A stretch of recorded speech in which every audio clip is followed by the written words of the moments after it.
मिला है, लेकिन अभी मंडला के जुका तो मिला कि उधर में घर आप लोगों का रेलवे का जमीन नहीं है दिया, आपके हिसाब से वो गलती है। सुनिए आपका जवाब, इसका अंजाम एक मिनट और जवाब आपका जवाब देता हूँ। आपको जो ड्राइंग दिया है, जो गलती दिया आप उसको पकड़ो, उससे हमको मतलब नहीं है।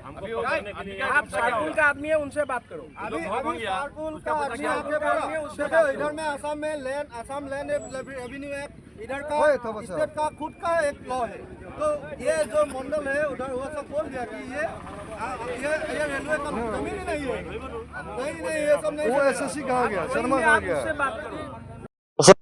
অঞ্চলৰ আচলতে যি আপোনাৰ গেলেকি যোৱা ৰাস্তাৰ আপোনাৰ ৰেল ক্ৰছিঙৰ কাষত মানুহ আছিলে, বহুত বছৰ পুৰণা আচলতে তেওঁলোকে ম্যাদী পটা পোৱা, কিন্তু দেখা গ'ল যে আপোনাৰ ৰেলৱে বিভাগৰ এজন আপোনাৰ যিজন ইঞ্জিনিয়াৰ আছে মনীষ কুমাৰ নামৰ, তেখেতে আচলতে সম্পূৰ্ণ মইমতালিভাৱে য'ত তাত এটা পকা ঘৰ বনাই থোৱা আছিলে ম্যাদী পটা মাটিৰ ওপৰত, সেই পকা ঘৰটো কোনো ধৰণৰ ইনফৰ্মেশ্যন নিদিয়াকৈ তেওঁলোকে 4 দিনৰ সময় দিছে, নটিচ দিয়া নাই।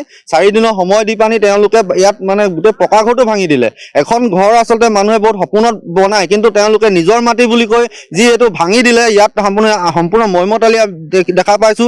আৰু এটা কথা স্পষ্ট কৰি দিছো যে বহিৰাজ্যৰ এনেধৰণে আচলতে যিসকল আচলতে কৰ্মচাৰী আছে ৰেলৱে বিভাগত কাম কৰি ইয়াত অসমত আহি কোনোবা খিলঞ্জীয়াৰ ওপৰত এনেধৰণে ৰঙা চকু দেখুৱাব আমি কিন্তু টাইম ছাত্ৰ সন্থাই কেতিয়াও সহ্য নকৰো। আমি এটা কথা স্পষ্ট ৰূপত আমি চৰকাৰখনক জনাই দিব বিচাৰিছো যে অতি শীঘ্ৰে যি ঘৰ ভঙা হ'ল ইয়াত সম্পূৰ্ণ ক্ষতিপূৰণ দিব লাগিব। আৰু যিজন আচলতে কণ্ট্ৰেক্টাৰ, যিজন আচলতে এই অভিযন্তাই এই ধৰণৰ আচলতে মইমতালিয়ে সম্পূৰ্ণ ঘৰ ভাঙি দিলে তেখেতক অতি শীঘ্ৰে বৰখাস্ত কৰিব লাগিব। ইয়াৰ অন্যথা কিন্তু আমি বিভিন্ন ধৰণৰ ইয়াত প্ৰতিবাদী কাৰ্যসূচী আমি ৰূপায়ণ কৰিবলৈ বাধ্য হ'ম। ৰেলপথ অৱৰোধৰ দৰে বিভিন্ন কাৰ্যসূচী ৰূপায়ণ হ'ব। তাৰ কাৰণে কিন্তু আমি নতুন টাইম ছাত্ৰ সন্থা জগৰীয়া নহ'ম। মানে মাতিলে ওলাই প্লেনিং গ'লো, ইঞ্জিনিয়াৰ বিলাক আহি কৈছে আপোনালোকৰ ঘৰটো ৰেলৱেত পৰিছে, আপোনালোকৰ ঘৰ ৰেলৱেৰ পৰা হটাই দিয়ক। তাৰপৰা মই ক'লো মোক ঘৰ বচাই দিয়ক। বোলে মোক কোনো পধ্যে ঘৰ বচাব নোৱাৰে, ৰেলৱে জমিন হয় বোলে, ৰেলৱে জমিনত ঘৰ বনাব নোৱাৰে। তাৰপাছত মই বোলো জুখি দিয়ক, জুখি দিলত সেইটো ঘৰলৈকে জুখি দিলে। তাৰপাছত মানে সময় বিচাৰিছোঁ, সময়ো দিয়া নাই। 4 দিনৰ ভিতৰত ঘৰ ক্লিয়াৰ কৰি দিবলৈ লাগে। যেতিয়া আমি ঘৰ মানে ক্লিয়াৰ কৰিব পৰা নাই, জেচিপি আহি ঘৰ ভাঙি দিছেহি। নহয়, নিজৰ ম্যাদী পটা মাটিহে।